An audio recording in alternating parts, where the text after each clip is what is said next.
오늘 말씀은 세 가지를 또 우리가 나눠서 살펴볼 수 있습니다. 43절부터 45절까지, 그리고 46절부터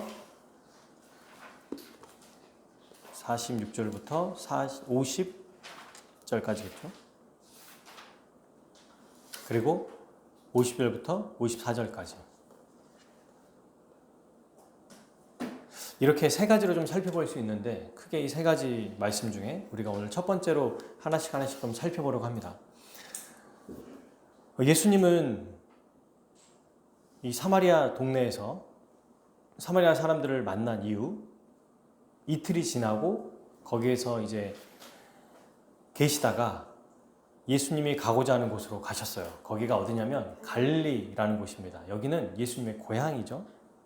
근데 갑자기 고향에 가시면서 뭐라고 하셨냐면 44절 한번 볼까요? 친히 증언하시기를 선지자가 고향에서는 높임을 받지 못한다. 선지자가 고향에서는 높임을 받지 못한다고 얘기하셨어요. 선지자가 어떤 사람이죠? 하나님의 말씀을 전하는 사람입니다. 그럼 왜 이런 얘기를 하셨을까?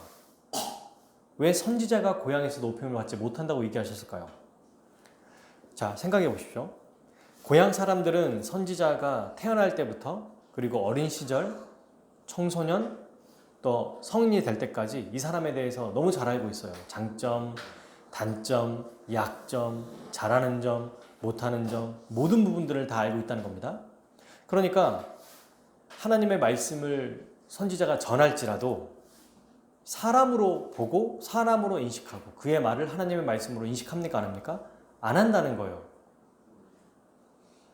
이런 이유로 예수님은 선지자가 고향에서는 높임을 받지 못한다 이렇게 얘기하셨습니다. 어린 시절부터 내가 걔를 아는데 걔가 뭐 하나님 말씀을 선포한다고? 야, 걔 어렸을 때부터 내가 기저귀 갈아주고 응? 걔가 또 어떻게 사는지 내가 뻔히 아는데 걔가 무슨 하나님 말씀을 전해? 이러면서 오히려 하나님의 말씀을 듣지 못한다는 거예요. 그러면 왜 이 말씀을 하셨을까요? 예수님 자신도 선지자처럼 고향에 지금 가고 계시잖아요. 거기에서 존중받지 못한다는 것을 알고 계셨다는 겁니다. 그래서 구약을 인용하면서 고향 사람들이 자기를 환영하지 않을 거라는 것을 말씀하신 거예요. 자, 그럼 정말 그렇게 됐습니까? 예수님이 갈릴리에 갔더니 사람들이 배척했나요? 미워했습니까? 쫓아냈어요? 오늘 말씀해 보니까 그렇게 안 나와요. 읽어봅시다. 45절 시작. 갈릴리에 이르시매 갈릴리인들이 그를 영접하니 이는 자기들도 명절에 갔다가 예수께서 명절 중 예루살렘에서 하신 모든 일을 보았음이더라. 아멘. 아멘. 지금 어떻게 대하고 있습니까? 예수님의 말씀과 달리 고향 사람들은 예수님을 극진하게 환영했어요. 이게 영접하다는 뜻이 매우 반기고 기뻐하다, 환영하다 이런 뜻이에요. 예수님이 오니까 와 환호성 지르면서 반기고 기뻐하고 소리쳤다는 거예요.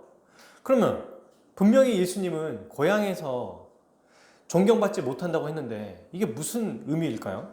어떻게 된 걸까요, 이게? 예수님이 오해한 겁니까? 잘못 판단한 걸까요? 선지자가 고향에 가면 존중을 받지 못할 거예요. 근데 막상 가는데 너무 존중을 받는 거예요. 그래서 예수님이 약간 민망해지신 건가요? 우리 이모티콘에 보면은 땀 흘리는 이모티콘처럼 이렇게 민망해하는 표정? 그런 걸까요? 그럴 리가 없죠. 예수님의 말씀은 진리입니다. 틀린 적이 없어요. 그러면 이 45절의 말씀을 어떻게 이해될까요? 후반절을 보시면 알 수 있어요. 후반절.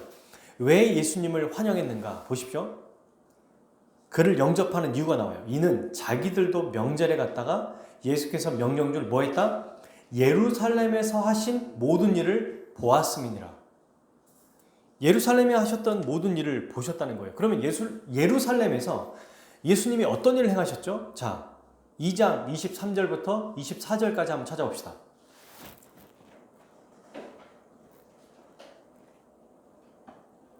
자, 읽어보겠습니다. 6월절에 예수께서 예루살렘에 계시니 많은 사람이 그의 행하시는 표적을 보고 그의 이름을 믿었으나 예수는 그의 몸을 그들에게 의탁하지 아니하였으니 이는 친히 모든 사람을 아시며 또 사람에 대하여 누구의 증언도 받으실 필요가 없었으니 이는 그가 친히 사람의 속에 있는 것을 아셨음이니라. 아멘. 여러분, 지금 이 고향 사람들이 예루살렘에서 뭘 봤다는 거예요? 예수님이 행하신 표적을 봤습니다. 기적과 이사, 놀라운 일들을 봤다는 거예요. 그런데 예수님은 이때 어떻게 했어요? 이때도 피하셨습니다. 왜 그랬을까요? 사람들이 예수님 이분을 하나님의 아들, 구원자 메시아로 보는 게 아니고 그저 기적만을 베푸는 사람으로 봤기 때문이에요. 그러니까 지금 여기 갈릴리에서 예루살렘에서 예수님의 기적을 행하신 걸 봤던 고향 사람들도 이들의 환영이 어떤 환영이에요? 예수님을 믿는 진짜 참된 믿음에서 나온 환영이 아니라 기적에 열광하는 환영이었다는 겁니다. 그러니까 예수님의 말씀을 듣는 것보다 기적에 더 치중돼 있고 기적을 더 바라는 사람들이라는 거죠. 그럼 예수님은 하나님의 말씀을 전하러 온 분이잖아요. 선지자가 고향에선 존중을 받을 수 없다. 하나님 말씀을 전하러 오신 예수님을 그들이 겉으로 봤을 때는 분명히 환영하는 것 같았지만 이것은 예수님을 환영하는 것이 아니라는 것을 말해주는 겁니다. 지금 이 말씀을 하고 계시는 거예요. 여러분, 믿음이라는 건 뭐죠? 믿는 대상, 그분과 인격적인 교제입니다.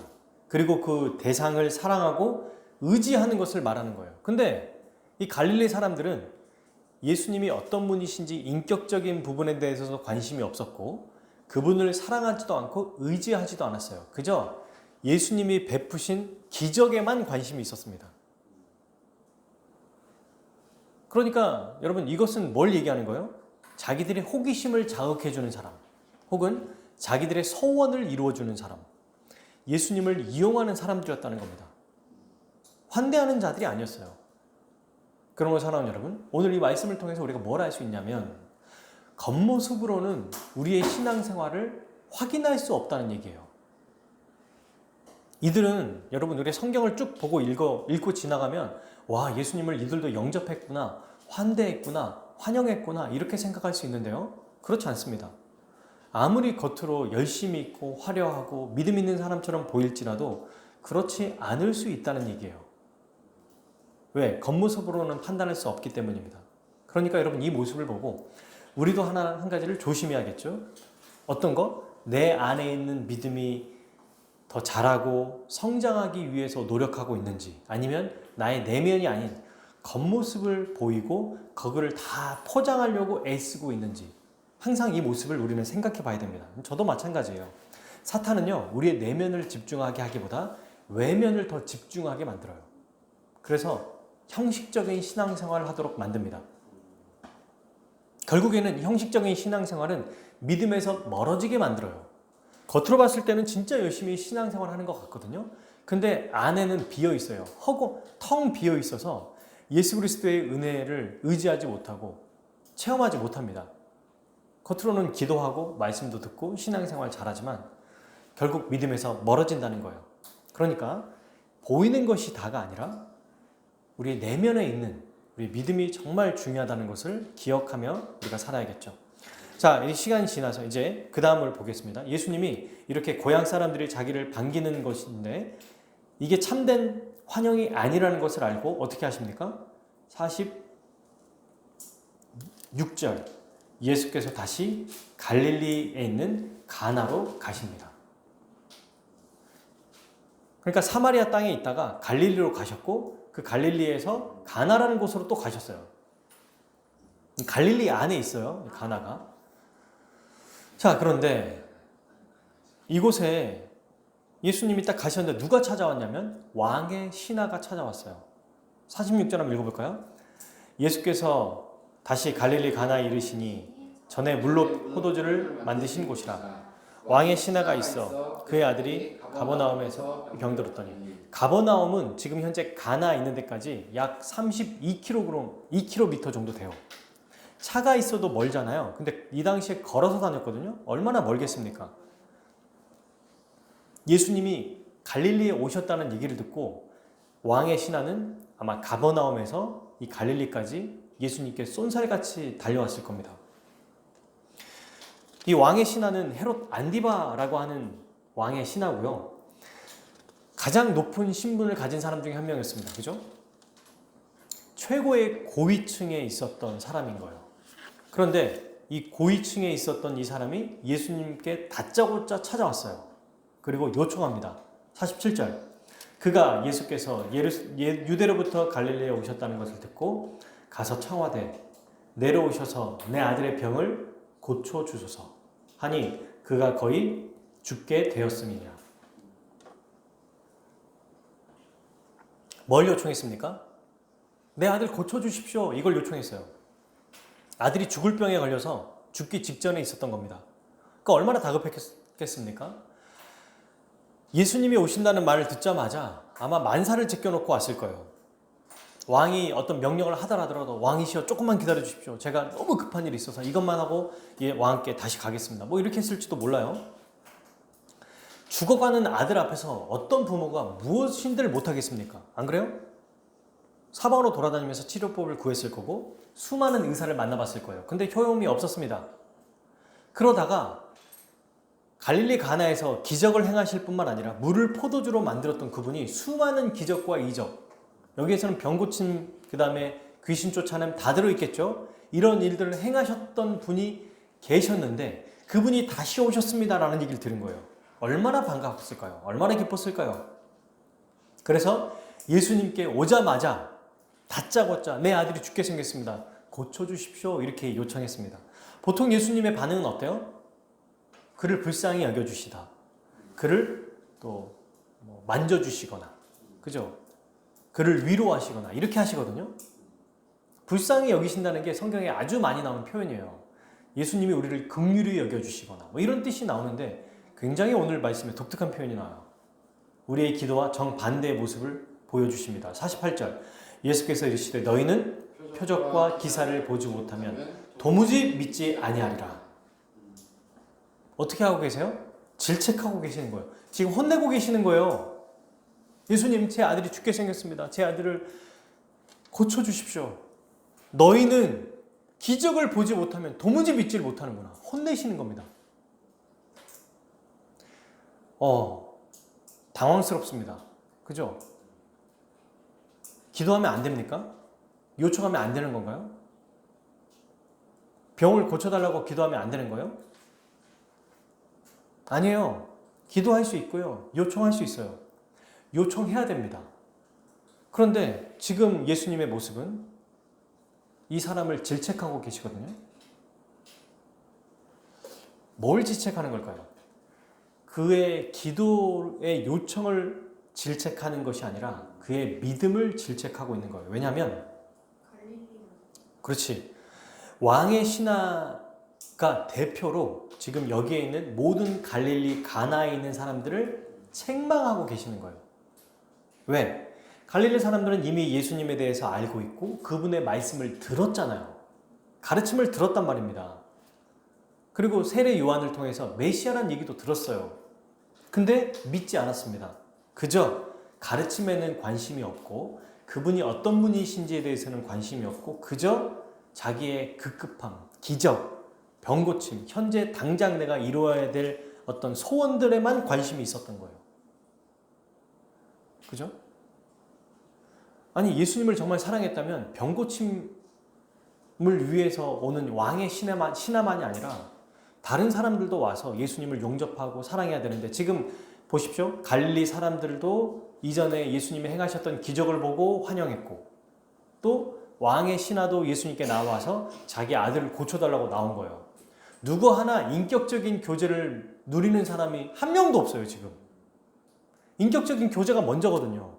예수님에 대해서 먼저 알고 이해하고 믿고 그 다음에 예수님께 나아가야지 그거 없이 싸그리 다 무시하고 내 소원 이루어 주십시오 이러고 있는 거예요. 지금 여러분 이게 우리가 이 자체만 보면 이게 그렇게 잘못한 겁니까? 생각할 수 있거든요. 그런데 이전의 성경의 말씀과 비교해 보면 이게 뚜렷하게 비교가 됩니다.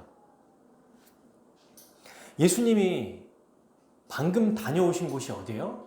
사마리아예요. 사마리아에는 어떤 일들이 있었어요? 사마리아 여인과 사마리아 사람들이 있었어요. 이들은 예수님께 어떻게 반응했어요? 표적과 기사를 보여달라고 달려들었습니까? 자기 아들을 고쳐달라고 데리고 왔어요? 없어요.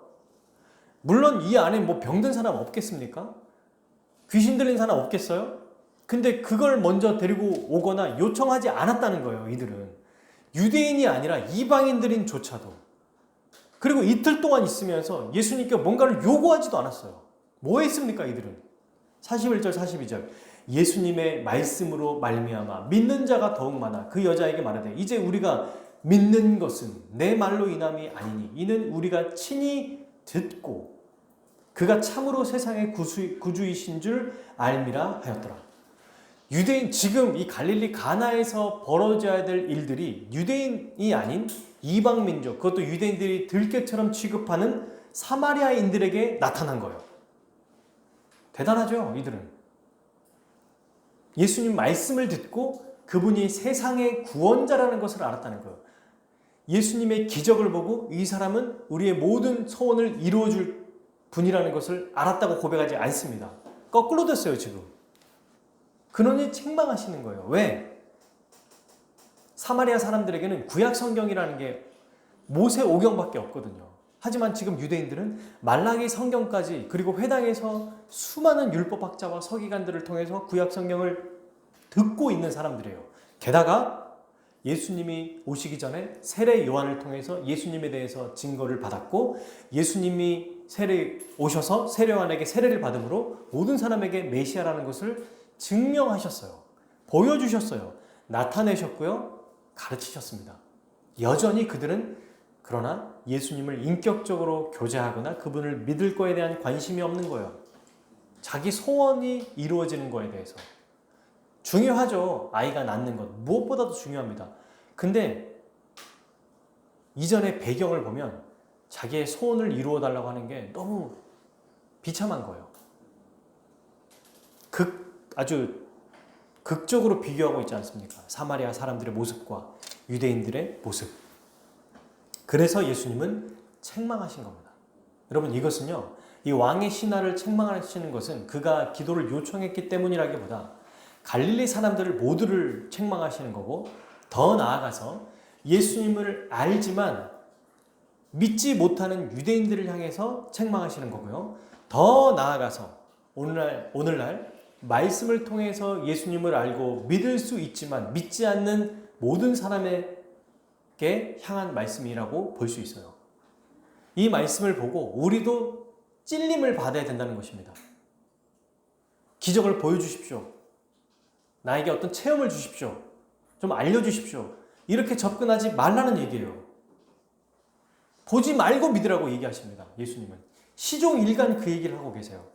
요한복음 20장 29절 예수께서 이르시되 너는 나를 본고로 믿느냐? 보지 못하고 믿는 자들은 복되도다 하시니라. 그의 제자 도마가 나 예수님 못 봤으니까 만지지 않으니까 못 믿겠다. 그랬더니 예수님이 만져주시고 보게 하시거든요. 보여주세요. 그리고 나서 예수님이 이 얘기를 하십니다. 보지 않고 믿는 자가 복이 있다. 그러니까 예수님이 원하시는 믿음이 어떤 믿음입니까, 여러분? 기사나 표적 없이 말씀, 하나님의 말씀을 통해서 예수님을 믿고 의지하는 이 모습을 원하신다는 거예요. 이게 진짜 믿음이라는 얘기입니다. 여러분, 보이는 것을 믿는 것은 확인이지 믿음이 아니에요. 그건 누구나 할 수 있어요.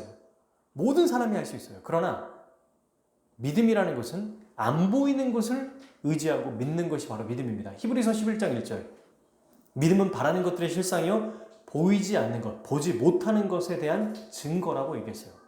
이 믿음을 예수님은 시종일관, 지속적으로, 계속적으로 요구하고 계십니다. 그러므로 여러분, 우리에게 신비하고 특별한 기적, 이것이 중심이 돼서는 안 돼요. 표적보다 말씀이 항상 먼저여야 합니다. 이거는 저는 뭐 특별한 기적이나 표적을 원한 적이 없는데요. 네, 어떤 체험도 우리에게 포함됩니다. 주님, 이런 것들 내가 직장에서, 가정에서, 나의 학교에서, 또 나의 삶에서 이런 것들을 보여주시면 내가 더 주님을 믿겠습니다. 이런 모습들이 다 지금 갈릴리 가나에 있는 사람들의 모습과 똑같다는 거예요. 왕의 신하의 모습과 똑같다는 거예요. 그런 모습이 있기 이전에, 기적과 표적이 나타나기 이전에 말씀을 통해서 예수님을 믿어야 한다고 말하고 계세요. 만약에 기적이나 어떤 개인적인 체험을 통해서 예수님을 믿게 되잖아요. 그걸 믿는다고 얘기하잖아요. 그러면 바르게 예수님을 믿기가 어렵게 됩니다. 물론 특별한 체험을 통해서 예수님을 믿게 된 사람들이 많아요. 기적과 표적을 통해서 예수님을 믿는 사람들이 많습니다. 그런데 기적과 표적과 이 체험은 하나님이 살아계시고 하나님의 말씀, 성경이 진짜라는 것을 알게 하는 시작점일 뿐이에요. 그게 전부가 아니라는 겁니다. 더 중요한 거는 체험과 기적을 통해서 예수님을 알아가는 것, 성경을 더 깊이 알아가는 것이 체험과 기적의 목적이에요. 근데 여기에서 그쳐버린다는 거죠. 누가? 사람들이. 죄성인 사람들은 그렇습니다. 갈릴리 가나에 있는 사람들도 똑같아요. 예수님께 나온 사람이 없어요. 그러니까 예수님이 그들의 마음을 아시고 피하신 겁니다. 사마리아 땅으로 가버리신 거예요. 그래서 사랑하는 여러분, 우리 모두에게는 저는 이런 체험과 기적과 이사가 나타났으면 좋겠어요. 그런데 이런 은혜와 이런 체험을 통해서 여기서 멈추지 말고 더욱더 말씀을 통해서 예수님을 알아가는 계기가 되었으면 좋겠습니다. 이게 돼야 돼요. 이게 오늘날에도 우리에게 여러 가지 응답을 해주시거든요. 은혜를 주세요. 가정에서, 직장에서. 또 우리도 그런 경우를 개인적으로도 많이 경험하지 않았습니까? 말도 안 되는 직장의 이 상황, 지금 당장 어려워지고 내가 어떤 굉장히 힘든 상황에 처해 있는데도 하나님의 은혜로 이 모면하게, 은혜로 이 어려움을 모면하게 해주시거나 통과하게 해주시거나 이 직장에서 다른 직장으로 옮기게 해주시거나 여러 가지 일들을 통해서 우리에게 은혜를 베풀어 주시는 건 사실입니다. 그런 일들을 경험해요. 아이들의 삶에서, 학부모끼리 만나면서, 일상 사회에서 이런 일들을 경험하는 거예요. 근데 그랬을 때 우리는 어떻게 해야 되는가? 여기에 우리의 목표를 두지 말고 이걸 통해서 우리 주님이 나를 사랑하시고 나의 기도를 들으시는구나. 그 주님을 더욱 깊이 알아가야겠구나 라는 생각을 해야 된다는 것입니다. 예수님이 이런 믿음을 우리에게 요구하시는 거예요. 여러분, 예수님이 왜 이렇게 눈에 보이는 표적과 기사를 예수님이 이렇게 경계하실까요? 만약에 여러분 인격적인 교제 없이 그저 기적과 체험이 나타난다면 아마 우리는 맹목적인 우상 숭배를 하게 될 것입니다. 눈속임으로 언제든지 마음을 빼앗겨서 내 뜻대로 안 되면 언제든 믿음에서 돌아서게 될 거예요. 눈에 보이는 현상에만 주목하면 이런 일이 벌어지는 거예요. 특별한 사건이 없어도 말씀을 통해서 예수님을 알아가고 그분과 교제해야 될 것입니다. 이게 예수님이 원하시는 믿음이에요. 근데 이것은 요한복음 성경의 구조를 통해서도 알 수 있어요. 지금 이 사건이, 이 일이 왕의 신하를 고치려고 하는 이 사건이 어디에서 일어났다고 성경은 이야기합니까? 이 장소가 어디입니까? 여기가 어디죠? 46절. 갈릴리 가나예요. 지금 여기는 갈릴리 가나입니다. 근데 이 가나를 설명하면서 뭐라고 얘기하고 있어요? 여기가 어디라고 얘기하고 있어요? 전에 물로 포도주를 만든 곳이래요. 그러니까 보십시오. 자, 저를 보세요. 2장과 4장에 2장에 이제 포도주로 만든 사건이잖아요. 가나 혼인잔치. 그리고 4장에는 왕의 신하를 지금 예수님이 고치려고 하는 이 사건. 둘 다 표적이 있어요. 맞나요? 둘 다 예수님이 놀라운 기적을 베풀어 주셨어요. 2장과 4장을. 지금 이게 둘 다 똑같죠. 장소가 가나라는 거예요. 이게 우리가 지난주에 살펴봤던 것처럼 문법의 어떤 구조라고 배웠습니까? 샌드위치 구조, 인클루즈 구조라는 거예요. 두 가지 모습을 보여주고 그러면 뭐가 더 중요하다는 거예요? 기적 자체가 중요한 거예요? 기적 사이에 이 3장의 내용이 중요하다는 거예요? 3장의 내용이 중요하다는 거예요. 3장의 내용이 뭐가 있습니까? 여러분, 니고데모와 사마리아 여인의 대화가 나옵니다. 여기서 무엇이 강조됩니까? 표적입니까? 말씀입니까? 말씀, 교제. 그분과 교제하고 말씀하는 것. 사마리아에서 예수님이 더 많은 기적을 베푸실 법 하거든요. 그렇잖아요. 근데 전혀 기적을 베풀지 않았어요. 이게 진짜 이상한 일이에요. 그리고 사마리아에서는 오로지 예수님이 대화만 하셨습니다. 그들도 예수님께 말씀을 듣기를 원했어요. 그죠? 모두 신비한 기적이나 체험이 아니라 그저 말씀을 통해서 믿음이 갖게 되는 사건이었습니다. 그게 바로 3장의 사건이에요. 3장에는 또 니고데모도 나옵니다. 니고데모에게도 성령으로 거듭나야 된다면서 예수님이 성경에 아주 깊이 있는 말씀, 예수님의 십자가 죽음을 통해서 보내질 그 성령에 대한 이야기를 하신 거예요. 거듭나야 된다. 새 생명을 받아야 된다. 또 사마리아 여인에게는 영과 진리로 예배해야 된다. 그러니까 너무너무 중요한 얘기를 하신 거예요. 그저 우리 눈에 새로운 놀라운 일들 벌어지는 것 말고 영적인 아주 깊이 있는 이야기를 해주셨습니다. 이 지금 사건을 통해서 요한이 뭘 얘기하고 있습니까? 가나의 두 가지 사건을 딱 장치를 걸어놓고 이 기적 자체를 주목하지 마십시오. 어디에? 예수님의 말씀으로 변화되는 사건. 이거에 집중하십시오. 이게 바로 표적이고 기사입니다. 이 얘기를 하고 계시는 거예요. 표적과 기사는 우리 어떤 개인적인 체험이나 놀라운 어떤 기도 제목이 이루어지거나 정말 내가 어려운 순간에 모면당하는 것, 그것이 기적과 표적이 아닙니다. 말씀을 통해서 변화되는 것, 말씀을 통해서 거듭나는 것, 말씀을 통해서 영과 진리로 예배하는 것, 이게 진짜 기적이라는 거예요. 그렇죠? 여러분 히브리서 11장 후반절의 사람들을 보십시오. 믿음의 사람들 중에 성공하는 사람들도 있고 승리하는 사람들이 있는 거 하면 반면에 또 어떤 사람들이 있어요? 동굴에 들어가서 굴에 들어가고 그가 어떻습니까? 세상이 감당하지 못할 세상의 멸시를 받고 천대받으며 고난받으며 죽고 톱으로 썰고 수많은 죽음을 당한 사람들의 모습이 나타나요. 믿음은 어느 것 하나 정의할 수 없어요. 표적과 기사만의 삶이 믿음의 삶입니다. 이렇게 말할 수 없다는 거예요. 히브리서 11장의 공통점이 뭐예요? 이 믿음의 선배들이 예수 그리스도를 믿고 혹은 하나님 그리스도가 오실 거라는 그 말씀, 메시아가 오실 거라는 그 말씀을 믿고 어떤 환경과 상관없이도 끝까지 그 믿음을 지켜낸 거예요.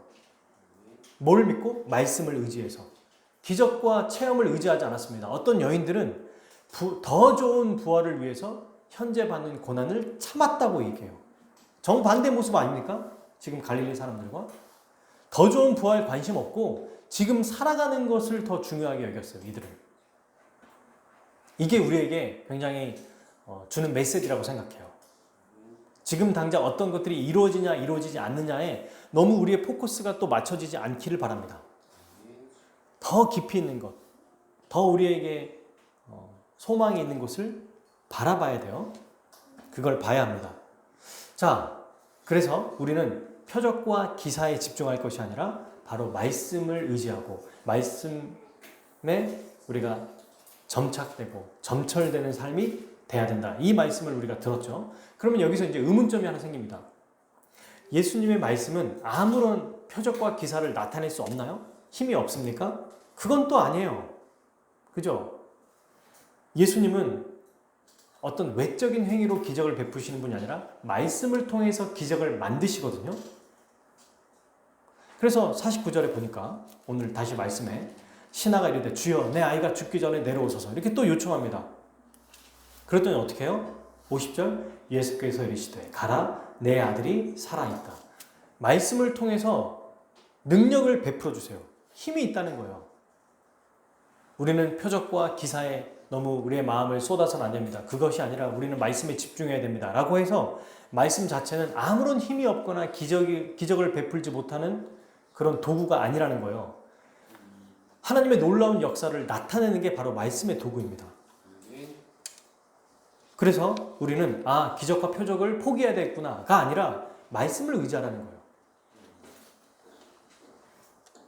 근데 여기에서 어떻게 이 왕의 신하가 이 놀라운 자기의 기도 제목이죠. 아들을 병에 낫게 했을까요? 예수님께 책망을 받았음에도 불구하고 49절에 또 이야기하는 거예요. 한번 책망 들었으면 포기하고 갈 법한데 또 한 번 부딪힙니다. 매달렸어요. 예수님을 인격적으로 몰라도 그냥 믿음이 없었지만 매달렸습니다. 여러분 보십시오. 그는 자기의 신분을 염두에 두거나 자존심을 생각하지 않았습니다. 그죠? 지금 예수님이 어떤 사람이에요? 예수님은 그냥 일개 목수의 아들이에요. 나이도 어려요. 왕의 신하는 지금 이 지역의 가장 높은 신분을 가지고 있는 사람 중에 한 명이자 나이도 많은 사람이에요. 어떻게 생각해 보십시오. 자기가 보면 아무것도 아닌 사람이고 별것도 아니고 보잘것없는 사람인데 그 사람에게 찾아와서 소리 듣고 책망 들었으면 내가 기분 나빠서라도 내가 너한테는 안 하고 말겠다 하고 간 게 아니라 또다시 그 예수님께 간곡히 부탁했다는 거예요. 이 태도, 예수님은 그의 애절한 마음, 이 겸손한 태도를 보시고 은혜를 베풀어 주셨죠. 내 아들이 살 것이다 이렇게 말씀하신 거예요. 그랬더니 실제로 이제 성경에서 어떤 얘기를 많이 설명합니까? 어떻게 그의 아들이 살아났는지를 설명해요. 51절. 내려가는 길에 그 종들이 오다가 만나서 아이가 살아있다거늘. 자, 이제 가버나움으로 다시 출발합니다. 왜? 아들이 살아있다고 하니까 거의 죽기 직전이었나 봐요. 가고 있는데 종들도 너무 기뻐서 주인에게 오고 있는 거예요. 같이 만난 겁니다. 이 사이에서. 주인이셔. 그랬더니 너희는 왜 여기 있어? 아이가 살아났습니다. 깜짝 놀랐죠. 그래서 물어봐요. 52절. 언제 그 아이가 살아났냐? 그가 낳기 시작한 때를 물은즉 어제 7시에 열기가 떨어졌나이다. 이거는 우리나라 표현으로는 오후 1시거든요. 그래서 그 시간이 언제냐? 아이가 낳았다고? 그때가 언제야? 한참 가다가 만났나 봐요. 그랬더니 말합니다. 그의 아버지가 예수께서 내 아들이 살아있다 말씀하신 그때인 줄 알고 내 아이들이 살아있다라고 하는 그 순간 아이가 살아났다는 것을 확인한 겁니다. 이 왕의 신하가. 그래서 그걸 확인했더니 어떻게 됐어요? 자기와 그 온 집안이 다 믿었습니다. 이것은 예수께서 유대 갈릴리로 오신 후에 행하신 두 번째 표적이니라. 자, 이게 이제 두 번째 표적인데요. 왕의 신하를 고쳐주셨어요. 어떻게 고쳐주셨어요? 그의 끈질긴 태도, 그의 정말 겸손한 태도, 이걸 통해서 은혜를 베풀어 주셨어요. 자, 여러분, 이걸 보여주심으로 어떤 걸 우리에게 말씀하고 있는 겁니까? 예수 그리스도의 말씀에 능력이 있다 없다? 있다라는 걸 보여주는 거예요. 그러니까 이게 너무 중요해요. 여러분 보십시오. 순서가 너무 중요해요. 표적을 보면 믿겠습니다가 아니라 믿으면 표적이 나타난다는 거예요. 이 순서. 안 믿는 사람들은 기적과 이적을 보여주십시오. 내가 이거 개인적으로 체험하면 내가 믿음으로 살겠습니다.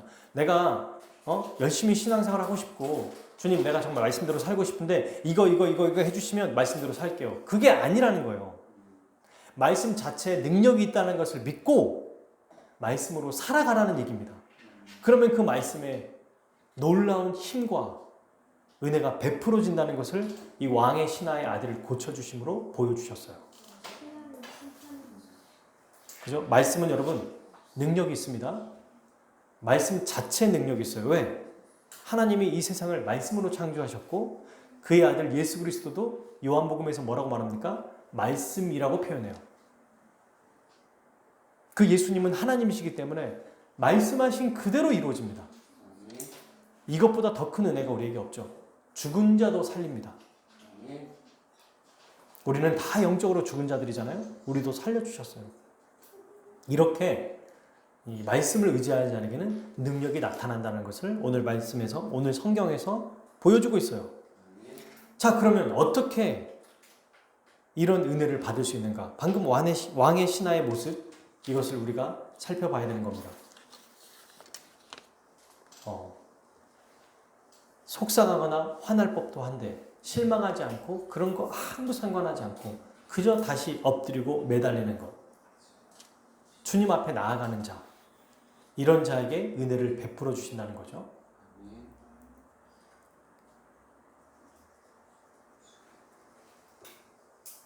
오늘 이 본문을 보면은 이제 여기까지 해서 말씀은 사실 결론 맺을 수가 있어요. 뭐냐면 우리는 믿음으로 살아갈 때 표적과 기사를 구하지 말아야 한다. 그러나 표적과 기사가 아닌 보이지 않는 이 말씀을 의지할 때 놀라운 일들이 나타난다.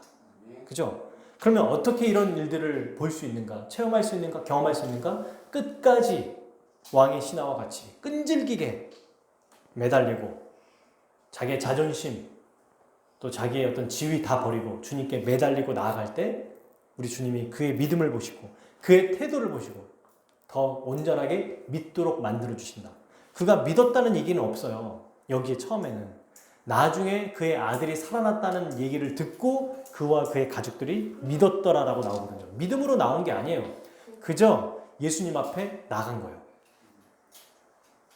말씀의 능력을 체험하게 만들어 주셨죠, 주님이. 여기까지는 이 말씀인데 우리는 여기서 저는 한 단계 더 나아가야 된다고 생각해요.